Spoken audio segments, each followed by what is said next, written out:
الله الرحمن الرحيم الحمد لله رب العالمين والعاقبة للمتقين والصلاة والسلام على أشرف الأنبياء والمرسلين محمد وعلى آله وأصحابه أجمعين. أما بعد، محترم ورونه او خویندو، السلام علیکم ورحمت الله وبرکاتو. دا د زحمت بشیر لقمانی ستاسو د خوبونو تعبیر په سلسله کې ستاسو خدمت کې حاضر یم.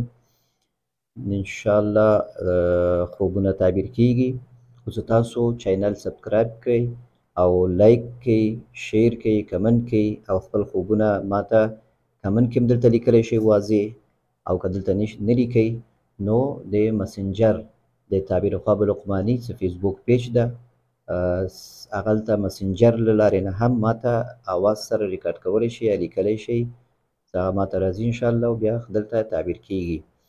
نو کوشش وکړئ چې دا چینل سبسکرایب کړئ او دا ویډیوګانې یو بل سره شیر کړئ، یو بل خبر کړئ، نو یو چاته ورسیږي او سوال یې حل شي، تشویش یې حل شي. خوبونو ته خلک ډېر تشویش وي، په وخت ورته ورسیږي ستاسو د وجې نه، ستاسو د شیر او د لایک او د سبسکرایب په وجه باندې، نو دا دې اجر کې تاسو هم داخلیږئ انشاءالله. نو یو بل خوب ده، دا اورو. وعلیکم السلام ورحمت الله. ښه، خوب یې لیدلی، زړې جامې په ځان دي، منډې سهار ټیم کې. دا خوب مې وروره سهار ټیم کې ولیده. ما ته پوښتنه وکړه وخت یې سهار ټیم کې مې لیدلی.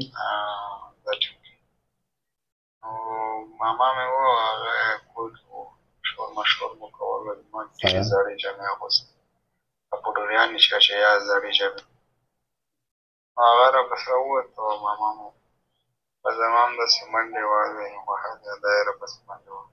ښه، نو دا خوب یې سهار ټیم کې لیدلی، نو کوم وخت کې انسان د خوب نه جګېږي سبایي، نو دې وخت کې خوب لیدل صحیح نه وي، دا شیطاني خوب وي، دا انسان مصروفوي چې د لمونځ نه پرېږدي، هغه خپل جګېدو وخت نه پرېږدي، هغه کوم ترتیب څه ده هغه ترتیب پرې خراب کړي. نو د سهار د جګېدو په وخت کې چې کله انسان خوب ګوري، چې کوم وخت عام وخت چې کوم معمول ستا مطابق وي، چې ته هر سهار جګېږي، دې وخت کې خوبونه وي هغه ډېر اوږد هم وي او ډېر لانجمن هم وي او ډېر سره په تکلیف وي، او دا خوبونه بیا تعبیر نه لري، دا شیطاني خوبونه دي، نفسي خوبونه دي.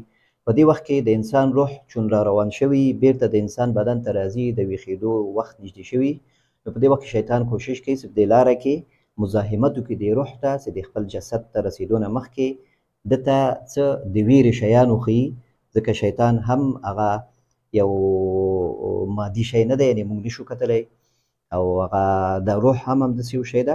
نو دا شیطان څه د هغه په کوشش کوي چې د روح ته تشویش واچوي او داسې شی ورته وښیي چې دا په تشویش کړي، او دې وخت کې بیا خوبونه په همدې وجه باندې صحیح نه وي، شیطاني خوبونه وي. نو تشویش ورته مه کوه، دې کې خیر شر نشته، چاته یې مه وایه، اعوذ بالله ووایه.